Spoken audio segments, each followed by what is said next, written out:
tiger, and like 1 out of the 5 times they might have been right. That's a good thing for them. Why? You survive? Yeah, I don't know. Help her out. They're more alert, right? They're gonna not be, and if they mistakenly think it's a saber tooth tiger, but it's really a bush, no big deal. But the one time they're right, gentry, and they think, holy crap, that's a saber tooth tiger, and it is, what happened to them then? They survived, they made it. So we're all genetically endowed to focus on the negative things. That's why psychology as a discipline kind of blew it for 250 years. We focus on the negative and never really the positive, and that's what this is all about.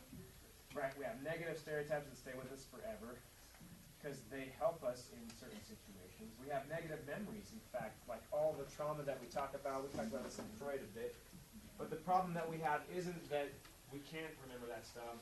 The trauma sticks with us forever. The problem is that we think about it way too often and way too much. Think about your favorite TV shows, like the best shows of our time right now. What are they? That's a classic. And awesome. And part of what makes us love Michael Scott is what? Because he does stupid, stupid crap, right? And we think it's hilarious. Keep going. Like, what are the best shows of our time? Agreed. I don't, you guys are like blowing my mind, sir, because that was the most popular show 20 years ago. We'll do Last Man Standing. Okay, so let's focus on maybe like The Walking Dead or Breaking Bad or even Game of Thrones. Did you say Psych? Yeah. It's one of my favorite shows. I've heard it both ways though. In this case though, these shows that have like the most people viewing them, to be fair, like all the shows you just named I love, but we like these shows because they focus on things like evil, death, deceit, conflict, and conspiracy. We're drawn to that from a genetic perspective. How many shows do you know that really talk about virtue, integrity, cooperation, altruism, and humility? Can you think of any? Yeah, I mean like Paw Patrol and Caillou. But do we watch shows like this very often? No. We're drawn to this kind of thing because we're genetically endowed to do that. Now, what we should, though, do is focus on the positive. So let's skip ahead here to right here. Let's look at happiness for a second. In psychology in 1995, we started focusing on happiness as a science, like what factors actually make us happy. And we found a couple of things that matter. One thing we found is that about half of your happiness is genetically given to you. So Toby's happiness, 50% of it's given to her by her mom and dad, biological parents. And on the one hand, this is super awesome. On the other hand, this is kind of sucky. Why? If your parents aren't very happy, you're screwed, right? In a way. So in that sense, then your genetic heritage would be at least half of your happiness, kind of like limited. On the other hand, Heidi, it's a positive thing. Why? Because then you know you have happiness in you. Okay. Like it's certainly possible. Good. I like it. And I think you're right. Ethan. Only half of it is given to you, so you can always change it Good. and be more happy on your own. Totally.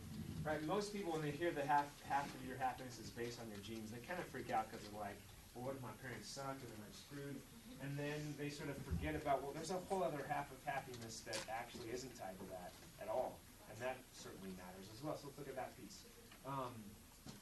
This is kind of interesting. We know counterintuitively that about 5 to 10% of our happiness is explained by our life circumstances. Now, I'll bet if I asked you beforehand what things make you happy, you'd say things like what kinds of stuff? Money. Like what else would our culture say makes us happy? Success.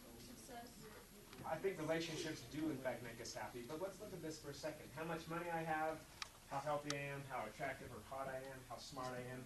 We think that maybe those things might make us happy. Like how awesome my car is. Do you think that has an impact on happiness? We think so. How about how big my house is? Well, it just depends on what other people view of you, too. Good. And you're thinking about it correctly in the sense that our social comparison has a big impact, which is in large part why money doesn't make us more happy. I think people are obsessed over getting attention and getting relationships with people, and so to get happy, we want all those things because that attracts more people. Sure. Being attractive attracts more people. We think it does. Smart. Sure, absolutely. And I think our culture sort of tells us that things like that kind of attention is what's going to make you happy. But ironically, it doesn't. So let's look at a couple studies that are kind of cool. One of them that you could relate to, is money, and that is, in this case, if you win the lottery. Do you think that boosts your happiness, Harley? Winning millions of dollars, would that make you happier? Yeah. Most people are like, that's not very easy. What's interesting, though, is when we ask them if they boost their happiness, 3 months after they win the lottery, guess what they all say for those first 3 months? They're like, yeah, I'm a lot happier. After about 6 months, though, guess what happens? Their happiness goes right down back to its stable level. It doesn't impact their happiness at all. And even more, I think, interesting, when we look at, like, if you suddenly became quadriplegic, awesome lipstick girl, would that make you less happy? Probably, right? Quadriplegic means that you're paralyzed from the neck down. And when we measure those folks' happiness levels the first 3 months after it happens, guess what happens? Yeah, they're way a lot. It's a lot. It's a massive impact. About 6 months later, though, guess what happens? Comes right back up to their pre-quadriplegic injury levels.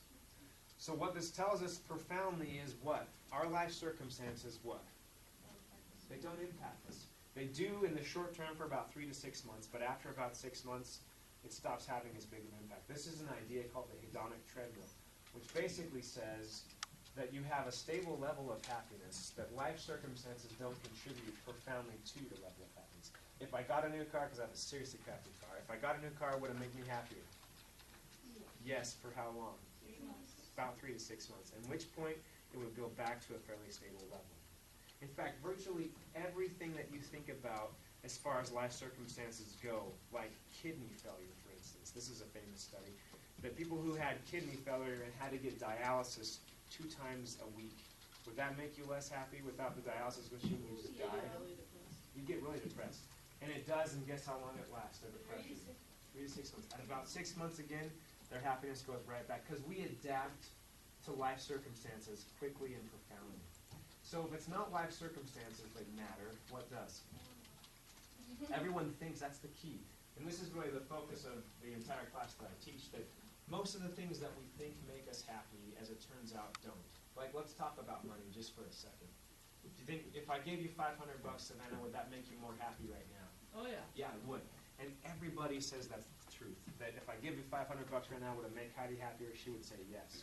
Now, if we ask this question this way, though, does money buy happiness? What do most people say? But it can contribute to that. Does it contribute to happiness? Sure. I can't buy it. If I had a yacht, I mean, I can't guarantee I'd be happy, but I'm pretty sure I'd be happy. Yeah, that's a perfect example. So, will you get a yacht and start selling the ocean blue? Would it make you happier? It would If probably. you already had the relationships in your life, I feel like Good. you would. Sure. But if you didn't have that, then it would be lonely just If a sitting yacht by could yourself. facilitate relationships, then it probably would. But let's just focus on just exactly like dollar amounts, right? Do people in rich countries, are they happier than people in poor countries? No, they're actually just less happy usually. As it turns out, in this example, it does make you more happy. Really? Now think about why for a second. So if I live in a rich country versus I live in a very, very, and I'm not talking like second world, I'm talking like third world. So in third world countries, what are you worried about on a daily basis? Yeah, food. Food, right? And water, probably, and shelter. So would a little bit more money in those instances, the girl next to the girl with awesome lipstick, would a little bit more money in those instances make you a bit more happy? Yeah. It probably, why? The pyramid. I'm not thinking, yeah, good, Maslow, nice touch. I'm not thinking as much about like food and water. Those things sort of get taken care of, and that would make me more happy because I don't have to worry about my absolute survival. So then what we learn about money is what, Kimmy? It contributes to happiness as long as it takes care of our basic necessities, but what? At some point, what happens with money? Since it doesn't buy happiness, it has... So we'll want more after we have that, so we can Yeah, it's kind of like there's diminishing returns. And there's actually, what's cool is there's actually a dollar amount in the U.S. that sort of says less than this amount of money in a year's time means you'll be less happy, but more won't. 80,000? It's about $65,000 to $70,000. If you make $65,000 to $70,000, then that means you have a bit of disposable income, and at that point, more money won't make you more happy. But below that point, it would, because it impacts things like food and water and housing and that kind of stuff. an opportunity for your kids, that kind of stuff. Does that make sense? So money has an interesting relationship with happiness. Less, like no money, makes a huge difference in Heidi's life. But if she has about $65,000, $70,000, it stops mattering at that point. Right? So then, if you think about the comparison I made before, rich people in rich countries and poor people in poor countries, it does make a huge difference. But within those wealthy countries, does more money seem to make a lot more difference? It doesn't, right? That's when that correlation starts to disappear. All right, so if it's not my genes, but genes matter, right, for about half of Toby's happiness, and it's not necessarily, virtually every life circumstance that you could think of makes little difference, then what does matter? Yeah, your outlook, your attitude would matter. So let's do this. We have 35 minutes. We get out at 11:40? Yeah, okay. So we're going to skip ahead and look at being able to boost happiness. We're going to skip over these theories because we don't have enough time. But let's just have fun. Yeah, I'm going to tell you right now.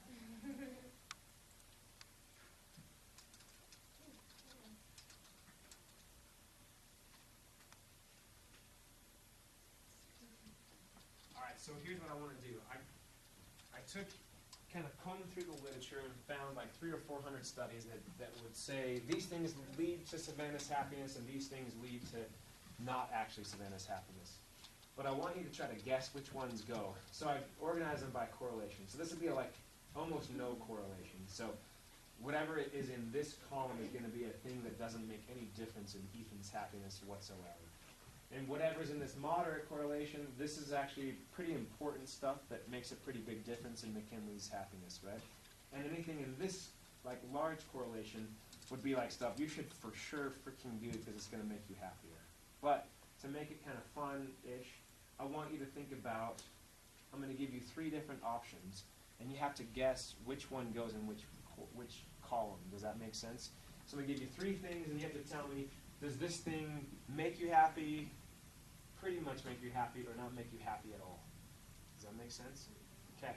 So here's the first set. How often you have sex, being married, and having kids. One of them is going to go in each of these columns. One of them doesn't make any difference in your happiness. One of them makes a pretty big difference, and one of them makes a massive difference. So let's do this. Yeah, Gentry thinks what? Say it louder. I think being married would be very low because you don't necessarily need like certification and everything in order to like love someone. Okay.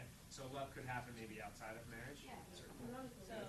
So marriage and then children and then sex. sex would be high. How about other folks?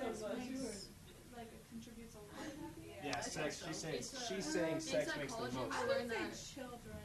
Well, in psychology, we learn Children, fear. Well, you have to have sex to have Do you Wait, get hold on. more Let's hear lasting Jamie. What's that? From one time of having sex or one time of having Okay, this is a great question. So Jamie's asking, does it matter how old you are? Like if you're like a grandma, you know, like having your children, your grandchildren might be like the best thing for you. Make you so happy. I'm just saying. So then sex wouldn't matter as an 80-year-old. Yeah, I don't know though. I'm not. Yeah. So here's the thing that we know about age, that there isn't a particular age that impacts your overall happiness. Like some people would say a guy in his middle age has a, what do we call it? A midlife crisis and has to buy an awesome car and divorce his wife and get like a young person to marry, right? But as it turns out, that's a total myth. The reason that they came up with that was based on a woman's book that she wrote because she had like a bad experience with her husband. Whenever they've tried to measure that empirically, we've never found that to be the case. As it turns out, there is no age that you're more or less happy in. So age doesn't make any difference. Brings you happiness is different. So maybe these could like switch around. Okay. And that's reasonable that there might be different priorities that you have as it turns out. So that's something we're thinking about. But in general, for most ages, these ones seem to hold true. So if you had to guess, Gentry's saying it's sex, kids, and then married. And let's just be clear, that is not correct. But what would you guess? You'd say kids, married, sex? No. Sex, kids, married. Sex, kids, married. Yes. No. Because you're with your spouse for longer than you're with your kids. They grow up and they leave you. Yeah. It's interesting. But like, Okay, so this is the beauty of it. Now think about this for a second. marriage doesn't. Doesn't this seem like fairly obvious stuff? Yet in this room right now, we've had at least how many different opinions? Like 4 or 5. Does this tell us something, I think, kind of important about what we know about happiness? And that is, maybe we don't know exactly. Well, I don't think it means that. No, these are universal truths. In a second, I'll tell you what they are.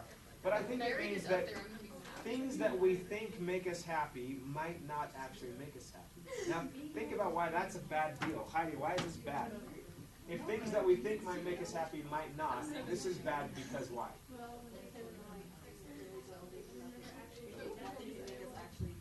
Okay, so we might spend a lot of time on the thing that doesn't make us happy, and then we wouldn't be happy. Yeah, Mary? drugs make you happy and they're not. Sure. Yeah, right? So if I think drugs make it, that's not on there because it doesn't make us happy. Okay, I want to know what it is. All right, let's do this. You guys ready? Yeah. Having kids, being married, how often you have sex? Sex was the best one. Sex is long, you'd be surprised because in sex you learn food, water, sex. The 4 F's. Yeah, the 4 F's. Yeah, the hypothalamus. Yes. But that's for survival. Exactly. The most important, but Okay. what is the It's most just psychological, it's important? like a need. So let's think about it. We got to break this down because the devil is, in psychology, always in the details. So think about this person. So there's an awesome book. It's called The Marriage Bar. And what they did is they crunched data from about 500,000 people in the U.S. And they took the people that had the best marriages and they asked them things like, how often do you have sex? And as it turns out, they have the most sex. But what it tells us is that it's not so much this actual act. What it tells us is that having a great relationship is what matters the most. So that leads us to the next one. So when you see sex, it matters. But it matters, this dude right here, only because it what? Because it makes me have a stronger connection. Exactly. It means that you have a better relationship. It doesn't necessarily make you have a better connection, All right, well, but she's it's certainly important, obviously, to both couple members. So this is what But leads it's a to reflection happiness. of how good your relationship is. What's that? So this is what leads to happiness. Now think about it. Yes. Because at first you're thinking it's just sex and you're sort of laughing, but it's not, right? What this tells us is it's how good of a relationship you have with your partner that matters. Does that make sense? And as it turns out, that's a very important distinction, which is why marriage isn't number one. Because how often do marriages work out? Yeah. Well, we know at least they don't work out half of the time, right? So it's not that being married is that matters. It's what? It's being married and having what? A good relationship. And in that case, if you look at just good relationships, it would be like the biggest correlation of all. Because having a good relationship is the thing that makes the biggest difference. Now, everyone lean forward. Heidi, come on. You remember this, right? In this case, what matters, and if you don't remember anything else about this, what matters is having a good relationship. If we could take all the factors I'm going to show you and just boil them down to one thing that makes the biggest difference, it's the quality and depth of the relationships that you have with the people that matter to you most. And in this case, sex is just a reflection of that. And marriage is a bit of a reflection about that, but it just tells us that some marriages suck, and that's why it drags this correlation down. Now let's explain the kid one, because this is tough for a lot of people to stomach. Why would kids have no impact? This dude right here, what do you think?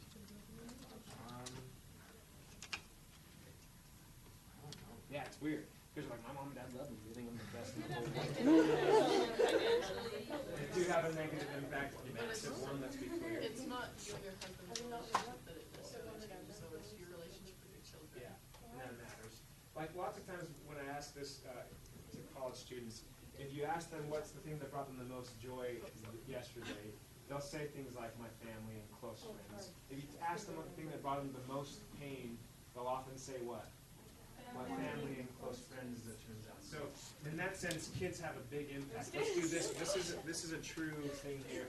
So when you look at marital satisfaction, it's at its peak when you get married, and then guess what happens after that? This stage is over. Oh my gosh. It goes down. What do you think this data point represents? Your kids turn 3. When your kids what?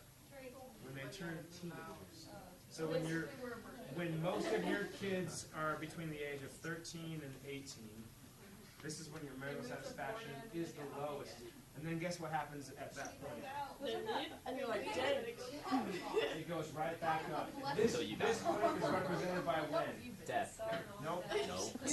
You're like, your kids are out Yep. of the house. and When you they're back become by an themselves. empty nester. Yeah. So See, my parents have helped me real hard. this is a fact, right? And so in that sense, if you ask me like what brings me like the most meaning and joy in my life, I would probably say my kids. But to be clear, they also probably make me lose my hair, and that's why I'm involved. Don't laugh, honey. That's Look, you're growing hair right here. judge me. So. No, that's even meaner. Might have to leave now. All right, let's keep going. So on this first row, what matters most is what?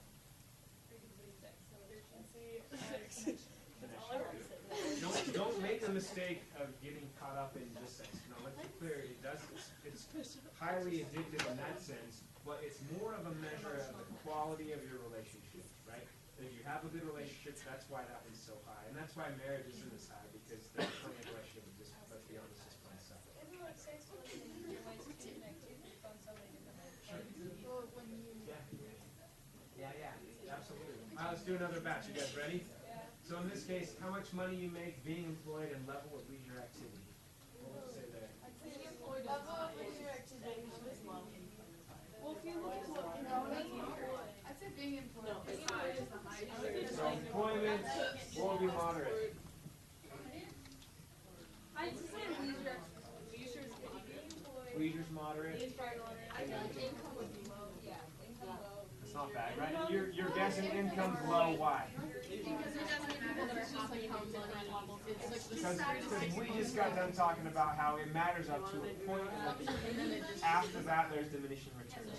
But here's the thing that's interesting. If I'd asked you this one before we started talking today, I bet you everyone would say that income was what? High. Now think about that again, because this is kind of the point. The things that we think make us happy, like money, actually don't, right? So for sure, money's the lowest one. Let's keep going. So level of leisure activity is moderate and being employed large. Why would this be the case? Yeah, jobs matter. Employee makes them focus. Yeah, it does. So good. Now you're digging deeper because this matters, right? I mean, being employed is important, but having a purpose is probably more important. It's the same kind of thing as sex is. Like it doesn't. That thing is important, but it represents something underneath it.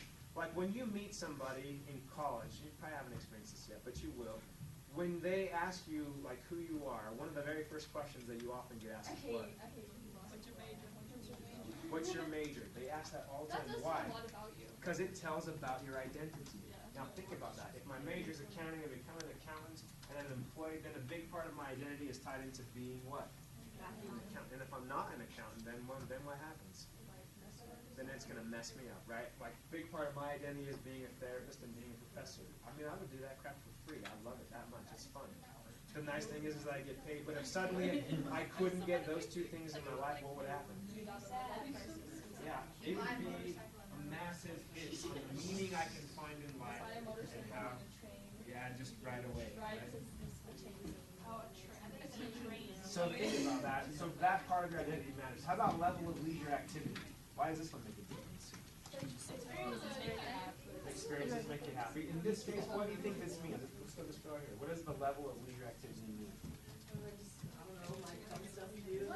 like a stress relief. But it is a stress reliever, right? We know that exercise is just about as good, if not slightly better, than antidepressant medication to deal with depression and anxiety, right? But if you think about how else you define your identity, it's often by your job, but it's also often by what? By what you do on the side, right? So, like, what's your hobby on the side, America? Reading, right? Yeah, reading and running. So that'd be easy. And in that sense, part of, like, when people say, give me your biography, what's, if we want to know who you are, a big part of it would be the job you have, but also reading and running in this instance, right? Like, I happen to love this awesome game called pickleball. I love it. Anyone play pickleball?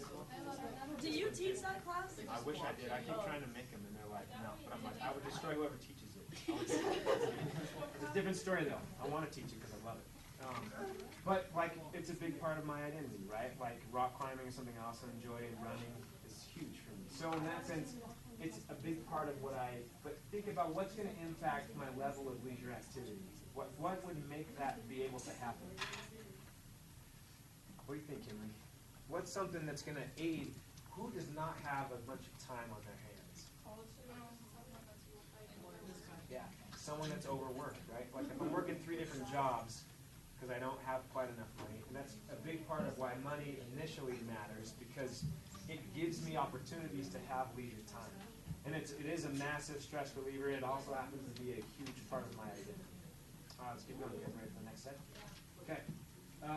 How smart you are, how much self-esteem you have, and how much extroversion you possess.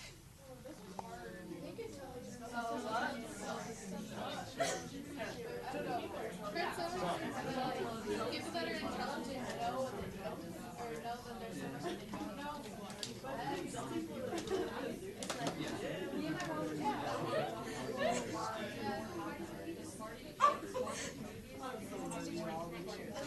So if that's true, then that would be a high, right? Because if you're smart, then you would be happy. And if you're dumb, you would be less happy. Okay. Let's make the Angels do. Wait, no, it's an Avalanche hat. Hey, hockey player, dude. Yeah. Avalanche or Angels? Avalanche. Huh? Angels. Angels? Okay, I can see that. So Angels, what do you got, man? Intelligence, self-esteem, extroversion. Where do they go? Self-esteem. What is extroversion? It's like how socially engaged you like to be. I'd say probably Wait, listen to it. self-esteem lower, extroversion moderate, and intelligence low. Yeah, good. How come? Because self-esteem is a lot of like how you like see yourself, and it's more of like your kind of how you feel about yourself. Yeah. And like if you feel good about yourself, you'll be happy about yourself. You know. Sure. Extroversion. So that's kind of like your social activities. Yes. And we've already talked about a lot how like your social interactions and your relationships with others Yeah. are really important. They matter the most. And then intelligence is just kind of like that's what you that's a constant throughout Yeah. your entire life. So that doesn't I wouldn't It think that doesn't would have seem a to. lot. Yeah, good. Right. So intelligence is like Josie was talking about this earlier. That maybe dumb people are less happy. So dumb people are happier. Oh, because they don't know what they don't have. No, yeah, I think it is. There's a study done where basically people who were smarter and more intelligent have a way higher risk of having depression and like having suicide rates and stuff like that. I don't believe it. Really? I would love to see the study. Just because we know for sure that intelligence doesn't have much of an impact, right? So if that were true, then it would, because it'd be, you know, like, you'd see it on the bell Well, curve, basically right? it's at the end because if you don't have intelligence, you'd still be happy. Is what it's saying. Oh, I see what you're Yeah. saying. Yeah, I know, but being smart is not necessarily any kind of indicator of being happy, Yeah, and being dumb is not necessarily indicating I of. think it's more like the stress you put on yourself, like The suicide rates. Yeah. Now, for sure, like, expectations could make a big difference, but they don't necessarily, because there's plenty of people who would be very, You very should smart. look into that because I actually think there's like Yeah, a lot of because, stuff. No, I'm telling you right now, I have, and there isn't. Because wasn't there like places like Mississippi where they have low graduation rates, like That's an entirely different thing, right? So Mississippi is a great example, probably the worst education system in the country. But think about that. That's much more about opportunities as opposed to intelligence. Because the people, when we measure their intelligence in Mississippi, it's probably just the same. Not probably. It is just the same as like Georgia, for instance, and Alabama, which are all the same places. Does that make sense? So their intelligence levels aren't varying. It's the opportunities that those states provide that makes a huge difference. Three, and then There's like this one country where I forgot what it is, but like the expectations for schools so high that they're like suicide rates. sure. Yeah. Probably. Now, again, like, that's slightly different, though. That's not intelligence, that's expectations. And I believe that would have a big impact, right? Like, if you feel all kinds of pressure, especially in a collectivistic culture that pushes that profoundly, then it would have, I You think, can be a massive intelligent without impact. having any expectations. Right? So, in that sense, right, the intelligence levels vary. It's the expectation that makes the biggest difference. So is Yeah. intelligence on this measured by like IQ alone? IQ alone. Oh, okay, so that's different. Well, but I mean, if you think about it, that's the only and best way to measure intelligence. But the things you guys are talking about are not unimportant. Expectations certainly matter, and opportunities for sure make a huge difference. I mean, depression rates in Mississippi are higher than most of the country because they lack the opportunities that most people get. Let's talk about extroversion and self-esteem really quick, though. I think extroversion is somewhat surprising because I tried to spend a lot of time in class talking about how introverts are just as good. We tend to value culturally extroversion a bit more. And I think that's why this one's a moderate one. Because our culture, in this individualistic way, we seem to push everyone to have to be what? Yeah, social and extroverted. But if So, you're more social, you have more relationships. and that's key, right? The reason this one's up here is that it lends itself a bit better to the creation of relationships, and that's probably, but it's only a moderate correlation. Right. And self-esteem, of course, just like the Angels guy. Wait, who's the guy? It's not Bryce Harper. It's Trout. Trout. Yeah. So, like Mike Trout was saying, that self-esteem it's going to put you in a position to be able to develop lots and lots and lots of relationship, and that's going to make a huge difference. Okay, let's do the next round because we're 13 minutes left. All right. So, how many friends you have, how hot you are, or gratitude? Gratitude. Number of friends. So gratitude, friends, and then how hot you are? Yeah. I think physical attraction makes it be more. No, it's like if you can have a ton of friends, like Facebook friends, and still not like. No, we're talking about like real. Okay, but even if you have like a lot of friends, the more friends you have, the less like. Well, I think connection you can make. I think if you're beautiful and you have zero friends, you're not gonna be as happy. But if you have a lot of friends and you're not as cute. But if you're So, schizophrenic, for sure, it is. What do you It matters. Like you definitely have more friends if you're hot, and we think that people who are hot are more competent, and we think that people who are hot are more intelligent. I don't think. Well, to be clear, it is not true, but our perception of them is that way. But let's look at this. Here we go. So, how hot you are, number of friends and gratitude. You're 100% right. So let's look at physical attractiveness first. There's a really cool study that I like about this a lot. Like this is, well, let's do Hatch's theory first. This one's not based on science. This is just what I kind of think. I feel like if you're like super smoking hot, but you don't have to develop your personality as much. Does that make sense? Yeah. And so you kind of coast and acquire friendships just because you're like freaking beautiful. And then you get wrecked in relationships consistently because you haven't developed that part of your personality. Now, here's the science part that I think is probably a bit more accurate. When we look at people who are smoking hot, when they're in a job context and they get promoted, guess what happens? They think they get promoted for what reason? Because they're smoking hot, and they think that they got promoted not because they're competent. Think about how that would erode your overall confidence over That time. reminds me of That Legally Blonde. you sort of think you have friends because you are super hot and not because you're valued for other things. And since this physical attractiveness is a thing that sort of has diminishing returns as you age, it gets more and more problematic. So that's in large part why this one doesn't lead to happiness at all. How about number of friends? more relationships. Yeah. Connections. We know that connections matter. In fact, so we did a study with people in the drug court. So this is people who have felony charges of drugs. They get sent to drug court. I measured this in Georgia when I lived there. But we knew that if you had more friends, it stopped you from also getting back into drugs. And that's the key. Right? So what drug court does effectively is it ruins your friend using relationships. Right? So they call it people, places, and but they destroy the number of networks that you have that are tied to drugs. And then that leaves you in this really vulnerable spot because in the middle of drug court you have like 0 friends, and then they introduce you to, they should, to people who aren't using drugs. And in that case you start doing a lot better. But what was really cool that we found is that as those networks shifted and you got more networks, guess what happened to the depression rates of these folks? They went down. So then we started doing this in a college setting. We got people who are experiencing depression. We forced them into clubs and different organizations and measured their networks. And as their networks of friends increased, guess what happened to their depression rates? They went down. And their self-esteem, as it turns out, went back up. So having friends and having a good, solid network matters. How come this would make such a big difference, Mike Trout? Why would having so many friends make a big difference? Because there's more chances for relationship. Yeah. And like when you need support because you're struggling with something, you got multiple people you could go to. And if you're really, really hurting and you're like using a lot, you've got a bunch of different people that you could use a lot from, and that way it doesn't burn them all out, which is kind of nice. Let's talk about gratitude for a second. There are 31 factors that are associated with gratitude. If you could think of just about any outcome that's positive, I guarantee that gratitude is related to it. But why would gratitude make such a huge difference?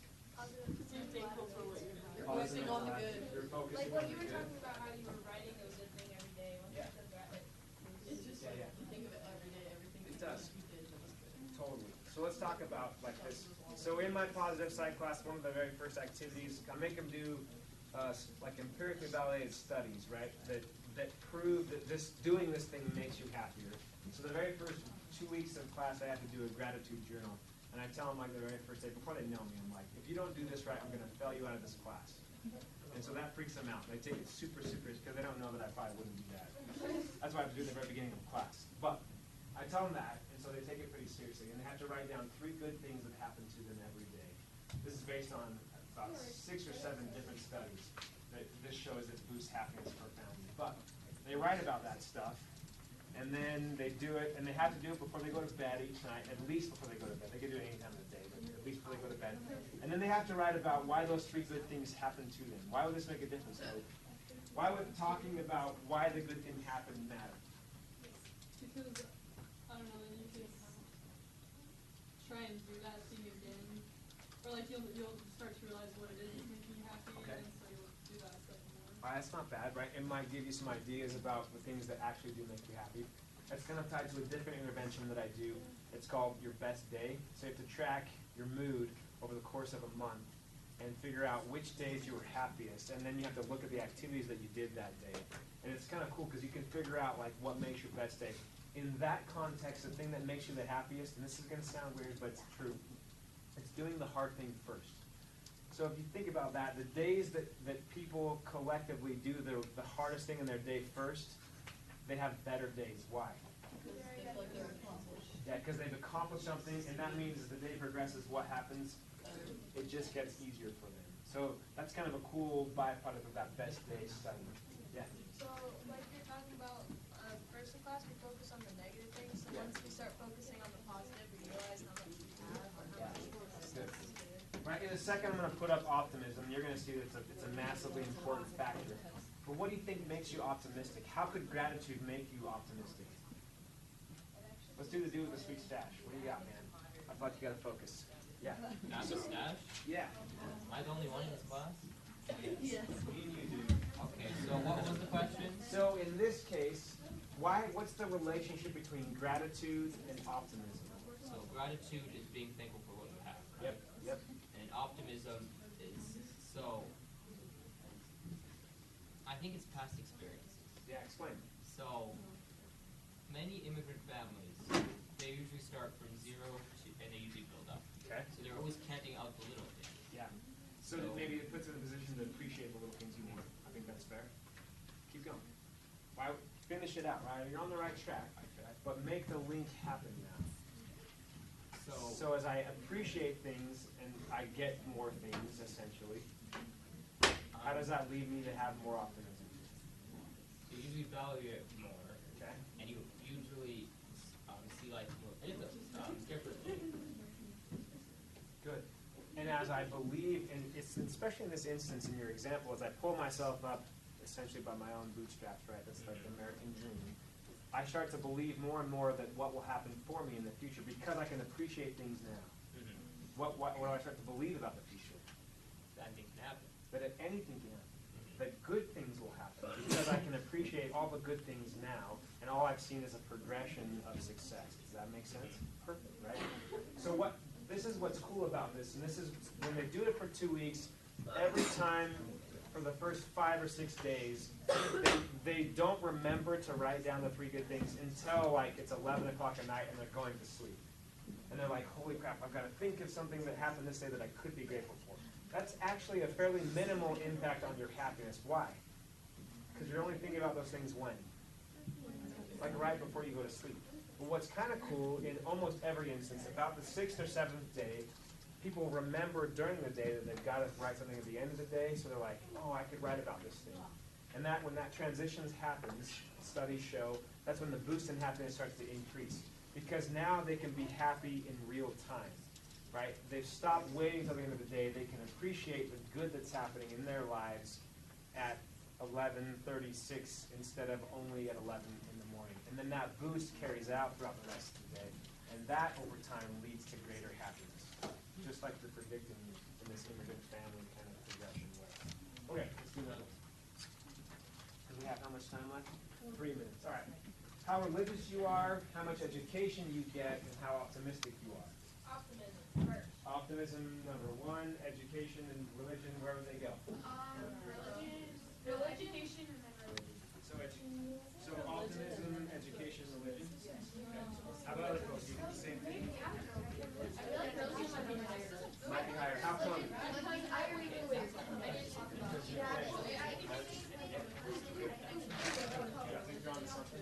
I think religion, regardless if you are religious or believe in a religion, I think it's high because it gives you a sense of like, I don't really have Good. Okay, so regardless if you're a Christian or whatever, I think there's thought of what I am.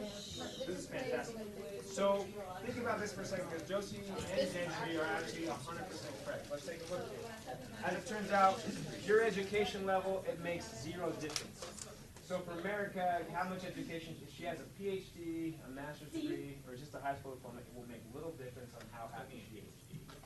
Wow, I need to tell us. However, it will impact your income level profoundly. And to some degree, that will matter, but after a certain point, it won't. But your chances of getting to the $70,000 rate, having more education, increase exponentially. The rates, for instance, of unemployment between a college graduate and a non-college graduate are almost doubly different in favor of people who go to college. So you're going to be and have, over the life of your education and career, because of your education, you're going to make thousands and thousands and thousands of more dollars. Sure. Right? Now, does that matter?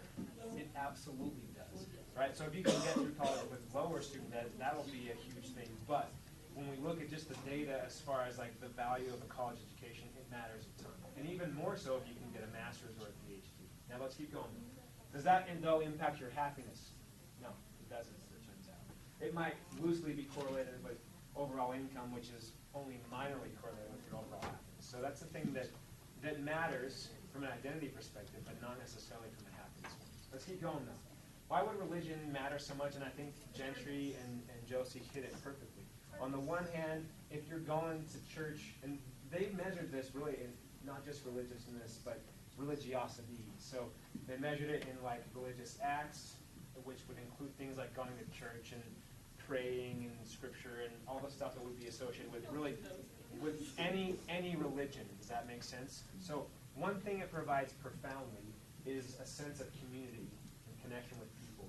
And that built-in network is absolutely important, right? It's a rare kind of extracurricular thing that you can do that comes with such a standard built-in community like religion does. But the second thing that it does, and actually the more important pieces that Josie talked about, is it provides profound meaning in your life. Like the second thing that if you don't take anything else you should take from this is that finding meaning in your suffering is absolutely huge as far as dealing with happiness. And religion's something that provides that in spades, as it turns out. Okay. Optimism seriously matters as well. In the same way, I think because of gratitude. So I think gratitude would link and tie together self-esteem and optimism. Because just like the dude with the sweet stash, tell me your name. Amza. Just like Amza said, what matters is that projection into the future. And if you can appreciate today, just like Amza talked about, then your perception of the future is going to be a lot more positive, and that essentially is what optimism is. So if you want to fix this, if you want to have more optimism in your life, essentially train yourself to be more grateful, and suddenly Savannah will be, in fact, more optimistic. Okay. Let's do these last ones really quick because we're out of time. Physical health, social class, and age. So like how healthy you are, how old you are, and what social class you come from. Physical is probably And then age. And you know age because I already said that age doesn't make any difference. This is one where I tricked you. Because age and social class don't make much difference. So there's no But physical health certainly does. But it's just like money in the sense that its absence, so if you don't have physical health, it impacts your overall happiness. So you got too much. Yeah, because on the treadmill still matters. But like chronic illness stuff makes a difference, right? But at some point there's diminishing returns, which is why it's on the large correlation. Okay. Let's just wrap it up because we're out of time. Here's the deal though. So remember that what matters most here, if you look at the links between all of these, are really two things. The most important thing for sure is profound relationships. Yeah. Good connections with other people. The second thing is finding meaning in your life. And that comes from our employment, that comes from our activities, that comes from religion, that comes from optimism and gratitude as well. But the number one thing is the relationships. What is the identity of thing? This is that we can tell a crap ton about your happiness because of the genes that you have. Because identical twins are genetic equals, right? Their genes are 100% the same. So in that sense, it tells us about your happiness. All right, guys, it's been fun.